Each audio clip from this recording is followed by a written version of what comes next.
একটা কথা সচ্চা, আমি পাক্কা হারামির বাচ্চা। বলেন কি? সেটা আমি জানি কাকা, আপনি বিশাল হারামি, কিন্তু আপনার বাবাও হারামি ছিল সেটা আপনি বলছেন। ওই সুরের বাচ্চা, তোকে কে কথা বলতে বললি এখানে? ভুলে গেছে কাকা, ভুলে গেছে। আর বলবো না।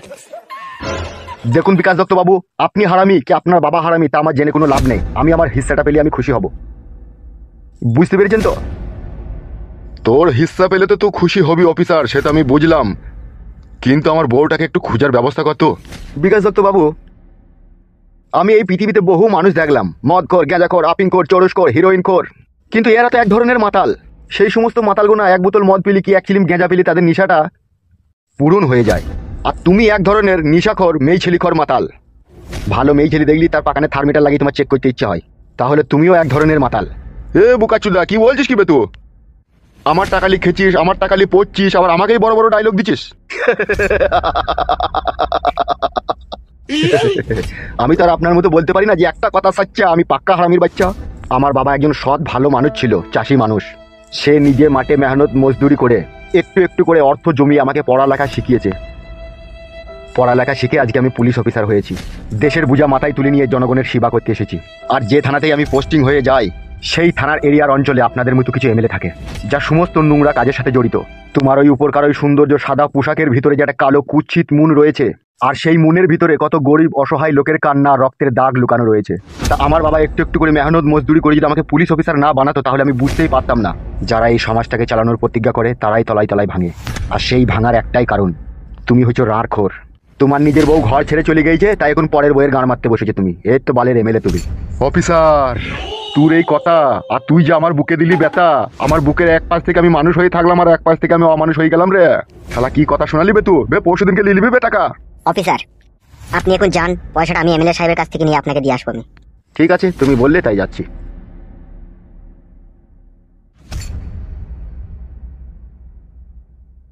বড় ভাই,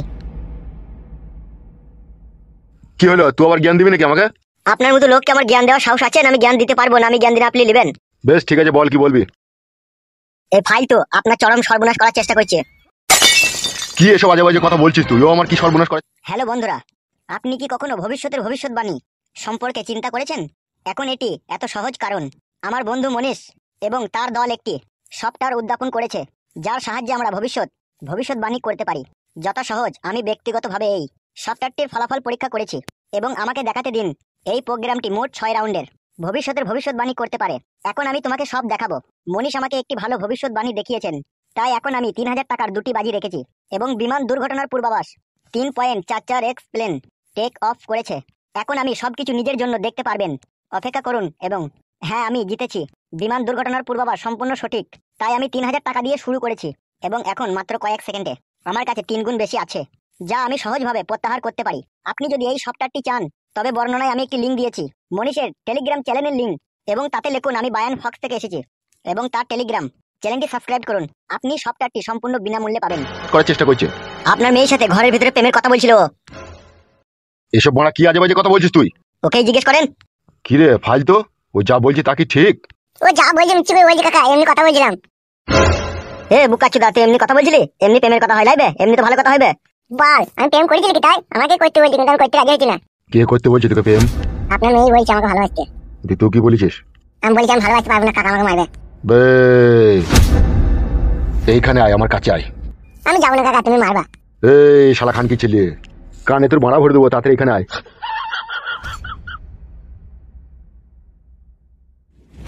কি বলো কাকা? আমার দিকে তাকা। আজকে থেকে আমার বাড়ি ঘর যাওয়া তোর বন্ধ। কেন কাকা? আমি তো প্রেম করিনি। তুই প্রেম না করলেও আর যাওয়া হবে না আমার বাড়ি। তাই আমার বউকে আমি বাড়ি পালাবো? আমরা আর থাকতে চাই না, আমার বিশাল কষ্ট হচ্ছে থাকতে।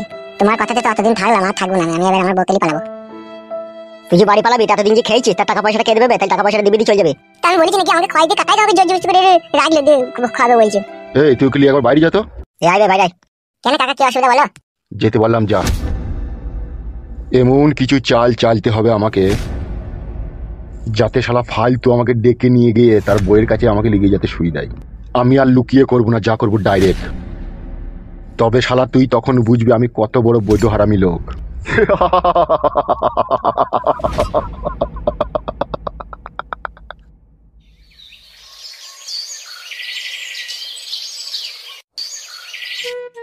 তোকে আমি একটা কথা বলবো ভাই। বল বাড়া, কি বলবি? অত টেনশন কি তোর? তুই আমার ন্যাংটো বেলাকার বন্ধুরে একটা বিড়ি দুজনে হাফ হাফ করে খাইছি, আবার কত হ্যান্ডেলও মেরেছি তুই আর আমি তিলের পাতা দিয়ে। তোমার ছোটবেলাকার কথাগুলো বেশ মনে রেখে দিচ্ছিস তো ওরা। আমার বাড়া মনে থাকে না ওই ছোটবেলাকার কথা। তা তুই আমার বন্ধু বলে আজকে মনের কথা তোকে খুলে বলতে চাই আমি। বল, তা তো টেনশন কি রে বাড়া, বল। টেনশন কিছুই না, আবার সবই টেনশন। সেই টেনশনটা কি তোর? টেনশন বলতে আমি একটাই বিয়ে করেছি, আর সেই বউকে আমি লাইনে আনতে পারছি না বে। ফেদা একটা কথা শুনছি না, আমার যা শুনছি তার বাম্মায়ের কথা শুনছি বে। কি করবো মানে কিছু বুঝতে পারছি না বে। বউ তোর কথা শুনছি না? না রে ভাই, বিশ্বাস কর, একটা চোখ ছুঁই বলছি, যদি মিথ্যে কথা বলি থেকে আমি কানা হয়ে যাবো বে। দেখ বাড়া, কানা হইতে মানে চোখ থেকে হাত সরা দাও। তোরা বাড়া পুরুষ মানুষ নামেই বে, কাজে নাই। কি বলছিস কি রে বাড়া? বউকে শাড়ি চুড়ি টাকা পয়সা, বউয়ের কাছে শুই সবই তো করি, তারপরেও কাজে নাই কেন? বউকে শাড়ি চুড়ি গয়না কিনে দিলি, বউয়ের কাছে স্বামী হওয়া যায় না, আর বউয়ের কাছে শুলি পুরুষ হওয়া যায় না। তাইলে কি করতে হবে? তাইলে সবাই পুরুষ মানুষ হইতে রে বাড়া। তাইলে তুই কি বলতে চাইছিস আমি পুরুষ লয়? পুরুষ তুই নিজের কাছে পুরুষ, কিন্তু তোর বউয়ের কাছে তুই কাপুরুষ। কি বলছিস তুই? আমি এই পর্যন্ত কটা বিয়ে করেছি কই বলতো? এই তো এই এমএলএর বউ গেলি 3 নম্বর চলছে তোর। আর এমএলএ বউয়ের আগে দুটো বউ আছে তোর ওইদিকে। তাহলে একবার চিন্তা করে দেখেছিস তুই আমি কত বড় বীর পুরুষ? দুটো আমার আগেকার বউ আছে, তারা কিন্তু আমাকে ছেড়ে চলে যায়নি, আমি তাদেরকে ছেড়ে দিয়ে চলে এসেছি এমএলএর বউকে নিয়ে। হ্যাঁ রে বাড়া, তুই যে কি ভাগ্যবান পুরুষ তা আমি বুঝতে পারছি। তোর কপালে কপাল দল লাইতে ইচ্ছা হচ্ছে। দল লাই না, কপালে মইচি পড়ে যাবে তোর। মইচি পড়ে গেলেও তোর মতো ভাগ্যবান পুরুষ হইতে আমার খুব মন চাইছে বে। তুই সত্যি করে লাখে হাজারে একটাই ভাগ্যবান পুরুষ বে। তিনটি মেয়ে বে তোর কাছে, যাকে মন তাকে তুই যেমন তাই করছিস বে। আর আমি বাড়া ঘর থেকে 1.5 লাখ টাকা খরচা করে বিয়ে করলাম বে, অথচ বউ কথা শুনছি না। বাল করে শুনবে তোর কথা? মেন জায়গাতে জিরো করে চাটিস তুই। বলেন কি কি কি বলছিস রে বাড়া তুই এইসব? ঠিকই বলছিস বে বোকাচোদা, হাঁটা বন্ধ কর। বাল মুকুচোদা, মেয়ে ছেলেকে কাবু করতে পারবি না, তা বিয়ে করতে বললি তোকে? কোন বোকাচোদা বিয়ে করতে বললি তোকে? বাবা এর কপালে চোদায় বিয়ে করতে বললো। বললো বিয়ে কর, মানুষের মতো মানুষের দুনিয়ায় বাঁচতে শিখ, ওইসব পথ থেকে সরে আয়। সরে এলে? হ্যাঁ সরে এলাম তো। এমএলএ সাহেব আমাকে তোর বউয়ের সাথে ফাঁসি দিয়ে 50 লাখ টাকা জরিমানা নিয়ে নিল। তুই তো একটা বোকাচোদা, ওই জন্য জরিমানাটা দিয়েছিস। কেন? গুদমানি ভাই, তুই বিয়ে করলি না আমার বউটাকে, তুই জরিমানা দিতে গেলি? বুঝতে পারিনি রে, মাথায় তো কোনো কাজ করেনি। গুদমানি ভাই, তুই যদি বিয়েটা আমার বউটাকে করলি না, তাহলে তুই আমার কাছ থেকে অফার পেতে দিবে। কিসের অফার? এই যে 50 লাখ টাকা তোর গেছে, এটা গেছে লিখে তাই তোর 50,000 টাকাতে কাজ হয়ে যেতে শালা, 50 লাখ টাকা লাগবে না। কি করিবে? আমার কাছে এসে আমার পায়ে হাতে ধরে বলতেন, ভাই তোর বউকে মারা না করি 50 লাখ টাকা জরিমানা লাগিয়ে তার কাজ কর। ভাই আমি তো করিনি, তোকে আমি 50,000 টাকা দিচ্ছি, তুই মেনে নিলে তোর বউটাকে তুই ফিরে নিলে। আমাকে যদি হয়তো বলতেন আমি ফিরে নিয়ে নিতাম, তোকে কিছু বলতাম না। 50,000 টাকা আমি ক্যাশ গুনে নিতাম, আর আমার বউকে আমি আবার নিয়ে নিতাম। ইস শালা রে, তখন বুঝতে পারিনি রে। বুঝতে পারলাম আমার এই সব বোনা হইতো না রে। এখন ওসব কথা বাদে, যা হবে তো হয়ে গেছে। আমি এখন বউটাকে কি করে বশ করবো সেই মন্ত্র একটু বলে দে। বউকে বশ করা 3 রকম ওষুধ আছে আমার কাছে, তো কোন ওষুধটা নিবি বল, আর তোর বউকে কিভাবে আপন করে তোর কাছে রাখতে চাস সেটা বল। আমি চাই আমার বউকে আমি যা বলবো আমার বউ তাই শুনবে, আমার কথা যেন অবাধ্য না হয়। আর কি আশা আছে তোর মনে বল? আর আমি চাই গাদা 24 ঘন্টা আমার বউকে লাগাই দিতে। 24 ঘন্টা লাগাবি কি করে? ঠিক করে লিখি ভাই, ডাক্তার দেখি 70,000 টাকার মতো খরচা হয়েছে। তাই নাকি? এখন থারা হয়েছে তো? হ্যাঁ এখন থারা হয়েছে, মানে 2 বিঘে শুকনো জমি চাষ দিয়ে দেবো আমি একাই। তাই নাকি? আষাঢ়ি বড়া তৈরি করেছিস নাকি? তার থেকেও খতরনাক। তারপরে বউ থাকছে না তোর? না রে ভাই, ওই টেনশনেই তো ঘুমাচ্ছে না, শুধু বাধা দিচ্ছে আমার শাশুড়ি। তোর শ্বশুরের বয়স কত হবে? ও কেলি গেছে, সাদা বেটার বয়স আর কত হবে? 82-83 বছর হবে বয়স। আর তোর শাশুড়ির বয়স কত হবে? কেন শাশুড়ির কথা বলছি কেন? তোর শাশুড়ির কত বয়স সেটা বল। হালকাই বয়স আমার শাশুড়ির, 23 বছর বয়স। উল্লু বাবালো বাবালো, তাই নাকি? হ্যাঁ রে ভাই, 23-24 বছরই বয়স হবে। ময়দা গুনে হয় যে রুটি, মা গুনে তো হবে বিটি। কি বলছি ভাই? যা বলছি ঠিকই বলছি। তোর শাশুড়ি গাছের মাথায় চেপে নাম করে, আর তোর বউ নাম করবে গাছের ডাল ঝুলে। কি বলছিস বড়াই সব তুই? এত হিসাবেরই কথা, সব ক্যালকুলেটর মারলেই সব বেরিয়ে চলে আসছে। মানে একটু গুছিয়ে আর বুঝি বল ভাই, আমি বিশাল টেনশন আছে এই বিটা করে। টেনশন যে তোকে দিচ্ছি বেটা, তোকে তো টেনশন পেতেই হবে। কে দিতে চাইছে টেনশনটা? তোর শাশুড়ি দিতে চাইছে, আবার কে দিতে চাবে? কেন ওখানে কি আমাকে টেনশন দেবে কেন? নিশ্চয়ই তোর আকারে বাড়ার কথা তোর শাশুড়ি বুঝতে পেরেছে। শাশুড়ি কি করে আমার বাড়ার কথা বুঝবে? বোকাচোদা, ভাজা মাছের নেড়ে যে তেলটা থাকে সেই তেলটা চিবি খেতেছি কত রস, তুমি তো আর জানো না শালা। কি বলতে চাচ্ছিস কি তুই? আচ্ছা তোর প্রশ্নের উত্তর তুই নিজেই পেয়ে যাবে। আমাকে একটা কথা বলতো খুলে খেলে। কি বল? কথা হয়েছে তোর শ্বশুর বোকাচোদা আর তোর শাশুড়ি খানকে তোর সাথে মেয়েটার বিয়ে দিল কেন? বে বোকাচোদা, বিয়ে দিল কেন শুনবে? তাইলে শোন। আমি কিন্তু সিরিয়াস আছি, আর কি মারি না বলে দিলাম। আমিও সিরিয়াস রে ভাই, তুই বল। মেয়ে মা বাবা তার মেয়েকে টাকা পয়সা সোনা দানা চাঁদি 3 বেলা খেতে পড়তে সব দিতে পারে, কিন্তু মেয়ে যে একটা জৈবনের জ্বালা আছে সেটা তার মিটাইতে পারে না, সেই জন্য আমার সাথে বিয়ে দিয়েছে। জৈবনের জ্বালা মেটাবার জন্য। কার জ্বালা মেটাবার জন্য? কেন আমার বইয়ের? তাহলে তোর বউকে বাড়িতে রেখে দিয়ে তোকে জামাই মানুষ তোকে লাঠি ঝাঁটা মেরে তোর শাশুড়ি বাড়িতে খেতে দিল কেন, যদি জ্বালা মেটাবে তা? সেইটাই তো কথা বুঝতে পারছি না। কিন্তু আমি বুঝতে পেরেছি। কি শোনা ভাই আমার, সেটা বল না। শুনবে? হ্যাঁ ভাই বল। তাহলে শোন। বলছে শ্বশুরের নামে হবে পরিচয়, শ্বশুরের নামে হবে পরিচয়, বাবার নাম কেউ জানবে না, বিয়া কইরা জামাই ঘর জামাই থেকে যাও। আমি থাকবো না কাদা, আমার বাবা মায়ের বাড়ি ঘর নাই লিখে। এ ফাদা কাবালি ছোড়া, শালায় আমার জিলেপি যে ও তার বউটা ক্ষীর কদম, নিজে শাশুড়ি জানোই আমার রসড়ি চমচম। আর সেই চমচমটা কাকে খাবে সেটাই খুঁজে পেছি না তো শাশুড়ি, তারপরে তোকেই টার্গেট করলে যে ওই চমচম খাবে বলে। কি বলছি রে মা, শাশুড়ি আমার সাথে থাকবে? এই তো বুঝতে পেরে গেছি তো শর্টকাটে। আমার ঠাডা কেমন ঘোলা ঘোলা ভাব লাগে, বিশ্বাস হচ্ছে না।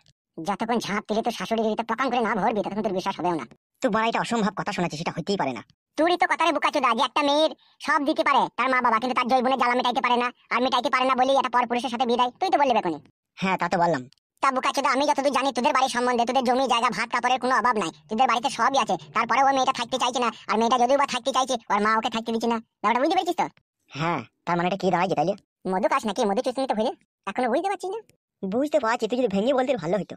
তোর আষাঢ়ি ভাড়া তোর শাশুড়ির পছন্দ হয়েছে, তোর কাছে শুতে চাই তোর শাশুড়ি। বলেন কি?